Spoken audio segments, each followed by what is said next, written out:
حافظ صاحب، روزہ اللہ تبارک و تعالیٰ کی طرف سے اس کے بندوں کے لیے ایک عظیم انعام اور تحفہ بھی ہے کہ انسان ہی کے فائدے کے لیے اللہ تبارک و تعالیٰ نے اس عبادت کو لازم کیا۔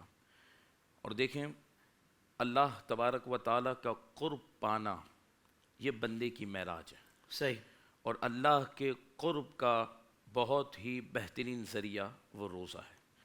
کھانے اور پینے سے اللہ تبارک و تعالیٰ کی ذات پاک ہے، تو جب انسان اللہ تبارک و تعالیٰ کی صفت کا مظہر جب ماہ رمضان شریف میں روزے کے وقت میں بنتا ہے تو اللہ تبارک و تعالیٰ اسے اپنا قرب عطا فرماتا ہے۔ فرمایا اللہ تعالیٰ کھانے اور پینے سے پاک ہے، تو تم اگر ماہ رمضان شریف میں جو روزے کا وقت ہے اس میں اگر تم اللہ تبارک و تعالیٰ کی اس صفت کا مظہر تم بن جاؤ تو تمہیں روحانیت بھی ملے گی اور اللہ تبارک و تعالیٰ کا قرب بھی ملے گا۔ اور دیکھیں اصل بات کیا ہے کہ آپ یہ دیکھیں کہ اور عبادتوں پر ثواب شریعت مطہرہ نے باقاعدہ بیان فرمائے ہیں۔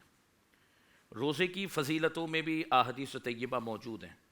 سب سے بڑھ کر جو بات ہے نا کہ جب انسان روزہ رکھتا ہے جی، اللہ تبارک و تعالیٰ فرشتوں کو فرماتا ہے کہ روزہ ایسی عبادت ہے کہ اس کا اجر تم مجھ پر چھوڑو۔ قیامت کے دن جب روزے دار میری بارگاہ میں آئے گا تو میں خود اسے اجر عطا فرماؤں گا۔ سبحان اللہ۔ روزے دار کا اجر اللہ فرماتا ہے میں خود ہوں۔ کیا مطلب؟ اس کی شرح میں لکھا مراد کہ اللہ کی بارگاہ میں اس کا اجر رکھا گیا ہے، اور عبادتوں کا اجر تو فرشتے تحریر کر دیتے ہیں، بتا دیا جاتا ہے کہ یہ نیکی کا اجر 10 گنا ہے، 10 سے لے کر 700 گنا تک پہنچتا ہے، جتنا تمہارا اخلاص ہو۔ لیکن روزے کا معاملہ یہ ہے کہ رب نے فرمایا یہ مجھ پر چھوڑ دو، میں عطا کروں گا۔ جب عطا کروں گا تو قیامت کے دن روزے دار کو پتا چلے گا کہ مولا مجھے بھوکے اور پیاسا جو تو نے اپنے لیے رکھا اس کی برکت یہ ہے۔ تو اس لیے آج امت مسلمہ کو اس میں سستی نہیں کرنی چاہیے۔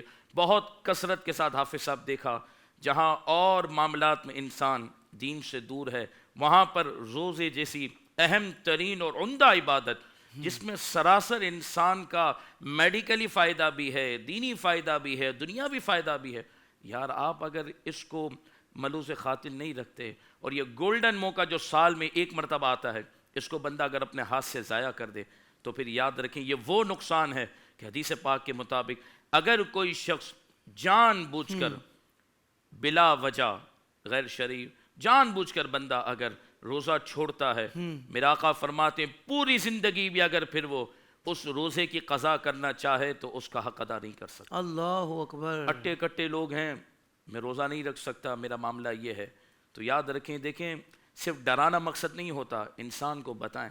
ڈاکٹر لکھ دیتا ہے کہ یہ چند چیزیں آپ استعمال کریں تو آپ کو بہت فائدہ دیں گی، یقین مانے حافظ صاحب وہ فائدہ نہیں دے رہی ہوتی کئی مرتبہ، لیکن ہمارا مائنڈ اتنا سیٹ ہو جاتا ہے نا، کیا ڈاکٹر نے لکھا ہے نا وہ گولی ہے نا، وہ کہیں گے 70 سال والا پیے گا تو 40 سال کی جوانی محسوس کرے گا، ہونا کچھ بھی نہیں ہے، لیکن ہمیں ایک یقین اتنا آ جاتا ہے نا کہ یہ ٹیبلٹ بڑی اہم ہے۔